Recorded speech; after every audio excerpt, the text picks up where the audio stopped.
प्रबंधन के आरोप ऊपर इनके आरोप है, इनसे ही सीधी हम बात करेंगे। सर, सबसे पहले अपना नाम बताएं, क्या नाम आपका? सर, मैं नरेंद्र शर्मा। सबसे पहले तो मीडिया प्रभारी का यहाँ आने पे आपका हार्दिक अभिनंदन और धन्यवाद करता हूँ। सर, आज आपकी बैठक यहाँ पे है, क्या मुद्दे हैं, कितनी पंचायतों के लोग यहाँ पहुंचे? ये ग्राम पंचायत बाशा के सुरो गांव में हम इस टाइम है और हमारी जो 4 लाइन से रिलेटेड मुद्दे हैं, जैसे पानी का पोल्यूशन, रास्ता और धूल मिट्टी वगैरह और रोजगार से संबंधित ये कुछ एक मुद्दे की यहाँ चर्चा हुई।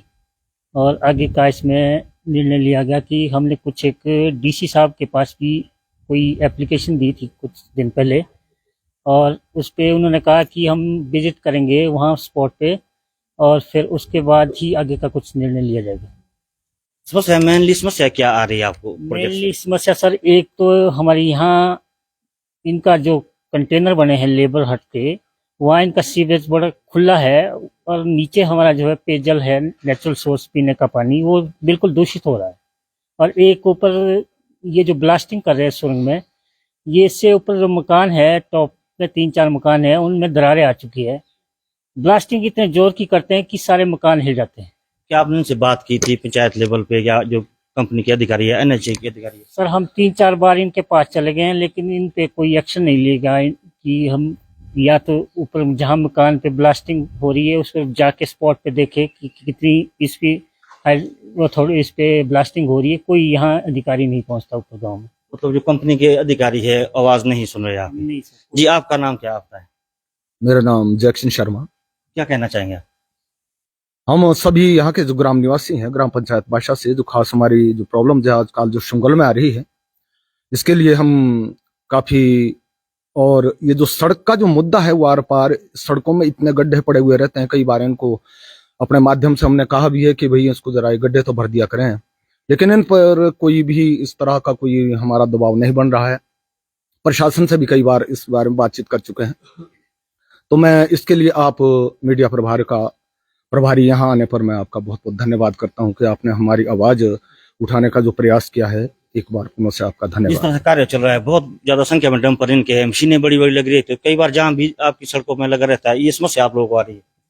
जाम की समस्या तो इतनी अधिक है कि जहां से इनके जो पिलर्स खड़े हो रहे हैं वो इतना डेंजरस, अगर कभी भी कोई भी, कल भी एक हादसा होते होते इनके कंटेनर से तार का एक बंडल गिरा, लेकिन एक टैक्सी में जहां हमारा परिवार यात्रा पर जा रहा था, वो बाल वहां बच गए। तो इसलिए जो ये बादशाह के लिए उन्होंने बाईफ ब्रिगेड रोड यहाँ इस पिलर के पास से बाहर किया है।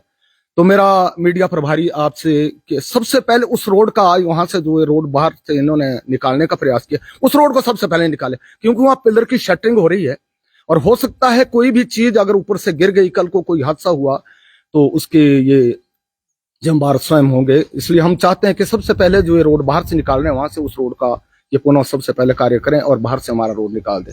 बड़ी परेशानी होती है, यहाँ से स्कूल खोलने जा रहे हैं बच्चों के और समय से स्कूल बच्चे नहीं पहुंचेंगे, जिस प्रकार से आजकल 1-1.5 घंटे का जाम यहाँ लग रहा है। कृपया सबसे पहले हमारा रोड थ्रू करें वहां से, और बड़ी परेशानी इसलिए आने वाले टाइम में होगी क्योंकि बच्चों के स्कूल खोले। महिला भी हमारे साथ जुड़ी है, क्या नाम आपका है? प्रेमलता है जी मेरा नाम। क्या समस्या आपको आ रही है जिस तरह से कार्य यहाँ पर चल रहा है? हमारे को तो जी बहुत सी समस्या आ रही है। जो हमारे 4 लाइन निकल रही है, इससे हमारे को रास्ता भी, हमारा पानी भी गंदा हो रहा है।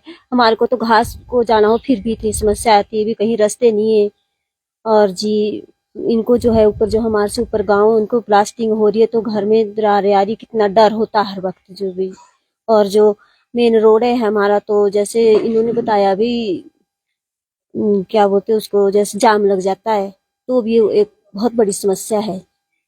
जी, आप कुछ बोलना चाहेंगे? नहीं जी, तो हमारा ही मुद्दा है सबका, जो मतलब रखा गया है, तो उसमें हम सब चाहते हैं कि मतलब उसको हमारा सब आवाज सुने हमारी। जी तो आपने सुना जो ग्रामीण थे बाशा पंचायत में, आज कई पंचायतों के जो लोग यहाँ पर एकत्र है, कहीं ना कहीं जो मांग इनकी है, लगातार जो सामना इनको उठाना पड़ रहा है, जो असुविधाएं हो रही है, जो कार्य वहाँ पे चल रहा है, टनल का कार्य वहाँ पे चल रहा है, ब्रिज वहाँ पे बन रहा है और लंबे समय तक ये काम होना है। और इस ऐसे में जो स्कूल अभी खुलने हैं, नौकरी पेशा वाले लोग हैं, तो कहीं ना कहीं जो बड़े डंपर और मशीनें चलती है तो जाम की स्थिति भी वहां पर बनती है। इस ऐसे में लोगों को काफी समस्याएं आ रही है।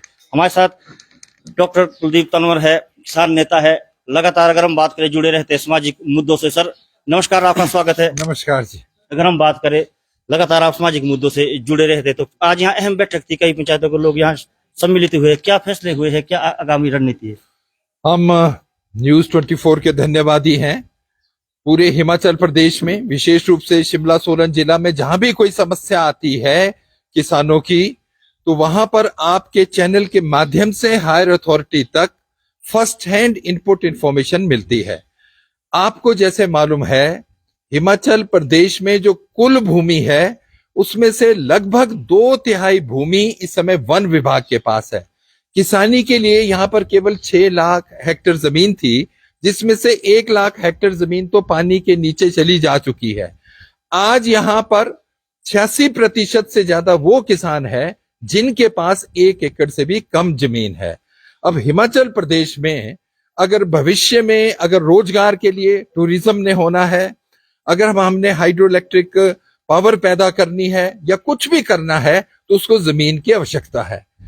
तो उसका जो सीधा प्रभाव है वो यहाँ के लघु और सीमांत किसानों के ऊपर पड़ रहा है। ये बहुत बड़ा चिंता का विषय है कि इसके अंदर बैलेंस कैसे बैठाया जाए।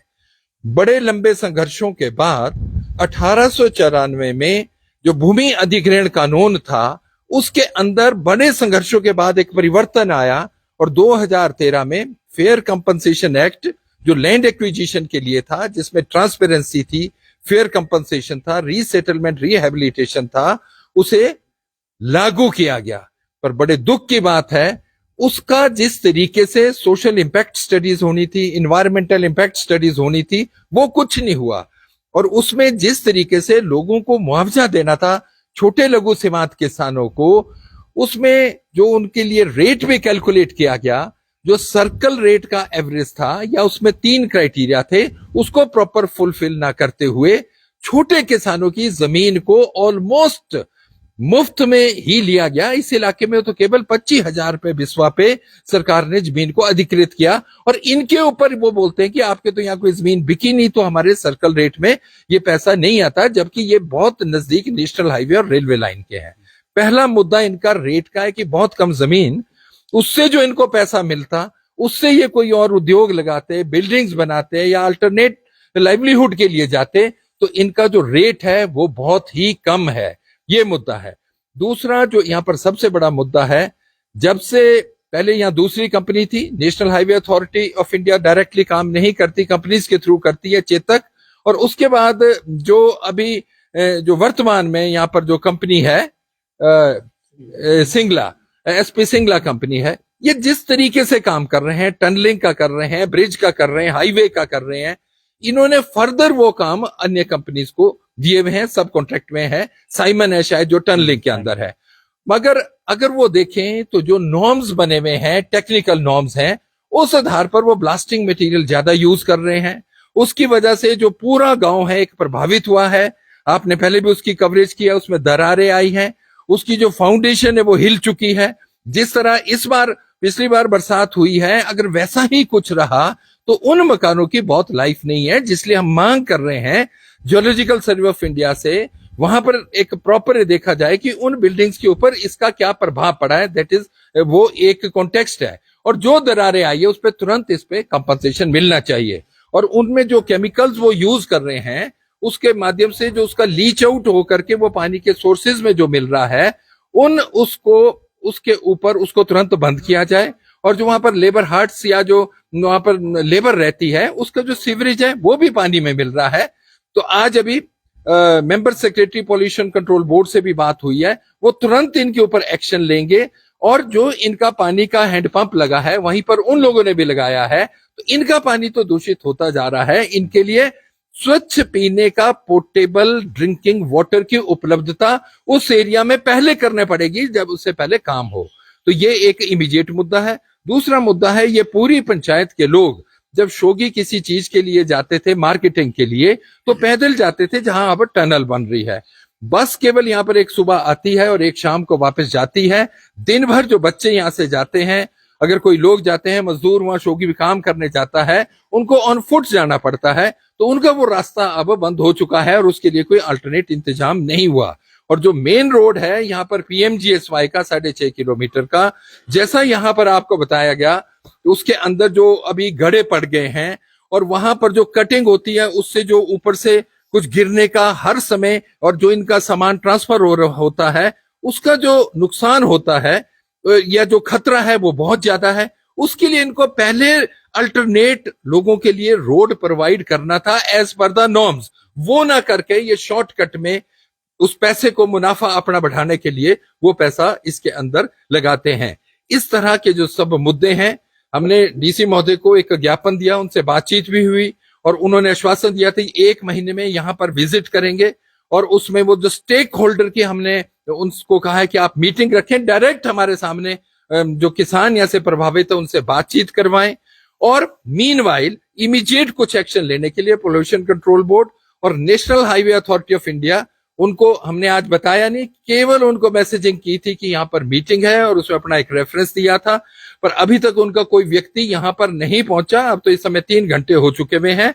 तो इसमें लोगों ने आज यहाँ बाशा पंचायत के अंदर ये तय किया है कि एक बार अगेन कंसर्न अथॉरिटी के पास जो उसमें एसटीएम कंडाघाट से लेकर डीसी महोदय को दोबारा से रिमाइंड करवाते हुए और पोल्यूशन कंट्रोल बोर्ड और जो जल शक्ति विभाग में इंजीनियर इन चीफ है, क्योंकि उनका पानी का सोर्स भी इस समय दूषित होता जा रहा है, उन्हें भी हम एक नोटिस देंगे और अगर ये काम नहीं होगा तो काम को यहाँ बंद करवा दिया जाएगा। जिस तरह से किसान सभा पूरे प्रदेश के अंदर काम करती है और ये जो कंपनियां हैं एसपी सिंगला, ये गलत फहमी के अंदर है, इनको लगता है कि भोले भाले जो यहाँ किसान है उनको वो अनदेखा करके अपने मुनाफे के लिए जिस हिसाब से काम कर रहे हैं वो यहाँ पर उसकी इजाजत बिल्कुल नहीं दी जाएगी।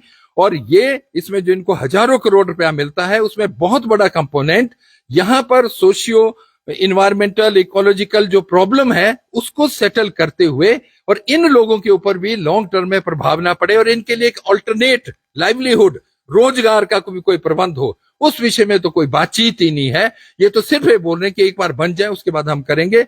पॉल्यूशन कई तरह से और भी है, डस्ट है, इनकी घासनियां खराब हो रही है, फॉडर ट्रीज खराब हो रहे हैं, पशु इनके प्रभावित होते जा रहे हैं, महिलाएं जो घास के लिए जाती है उसमें कोई रास्ता नहीं है। तो इश्यूज तो मल्टीपल है और कोई ऐसा रिड्रेसल का मैकेनिज्म नहीं है। तो इस समय किसान सभा पूरे हिमाचल प्रदेश के अंदर जहां जहां पे लैंड क्वेश्चंस है उसके ऊपर काम कर रही है। अभी इसके साथ जो एक नया एक इन्होंने जो रूल निकाला है कि जो यहां से नेशनल हाईवे अथॉरिटी का रोड निकलेगा उसके 100 मीटर दोनों तरफ कोई भी जो किसान है या ओनर है, वो जरूरी नहीं है वो लैंड लूजर है या कोई है, उस पर कोई भी डेवलपमेंटल वर्क्स नहीं हो सकता। तो वो लोग करेंगे क्या? वो नेशनल हाईवे तो बन जाएगा, दुनिया के लोग उससे शायद तो उसका फायदा उठा पाएंगे, पर स्थानीय लोग अपने रोजगार के लिए वहां छोटी एक दुकान, वो एक गौशाला और एक कोई मकान तक नहीं बना पाएंगे। तो आम किसान तो इस डेवलपमेंट से प्रभावित होते जा रहे हैं।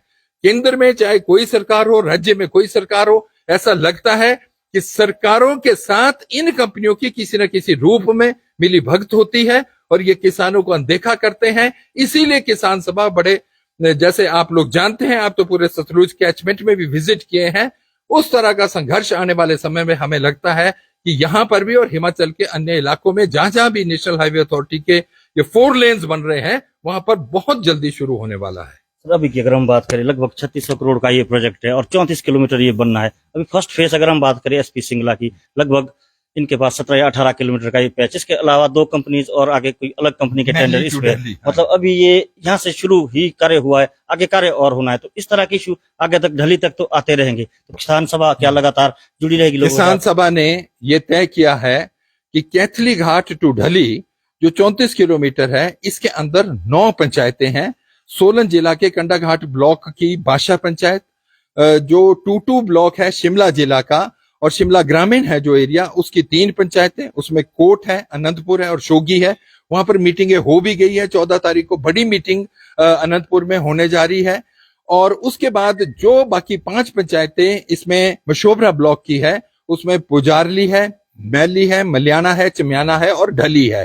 तो इसी तरह ये जो लामबंदी है जो यहाँ पर हुई है, उन सब की इकट्ठे रूप से भी हो रही है कि कई इनकी जो इश्यूज हैं वो एक साथ है, सिमिलर है, कुछ बिल्कुल स्पेसिफिक टू द एरिया है, कुछ इनके जो एक साथ वाले हैं उन इशू पे जो किसान सभा, और इस समय इसी के साथ किसान सभा बढ़ती जा रही है, आगे को उसकी ताकत बढ़ती जा रही है, किसानों की ताकत बढ़ती जा रही है, और वो इस तरह से नाजायज तरीके से, जो गैर कानूनी तरीके से काम किया जा रहा है, उसे नहीं होने देंगे। जिस तरह आपने कहा कि प्रदर्शन से भी पीछे नहीं हटेंगे, तो कितना समय भी आप NHI प्रशासन या कंपनी को दे रहे हैं, कब के बाद ये उग्र हो सकता आप है? ये समझे अब 15 से 20 दिन से ज्यादा ये समय नहीं लगेगा कि जब हम सीधे डायरेक्ट एक्शन में आएंगे, क्योंकि डीसी महोदय के पास हमने ज्ञापन दिया, उन्होंने हमारे को कहा था कि विद इन 1 मंथ इसके ऊपर कोई ठोस रूप से कार्य होगा। जी, धन्यवाद सर हमारे से बात करने के लिए।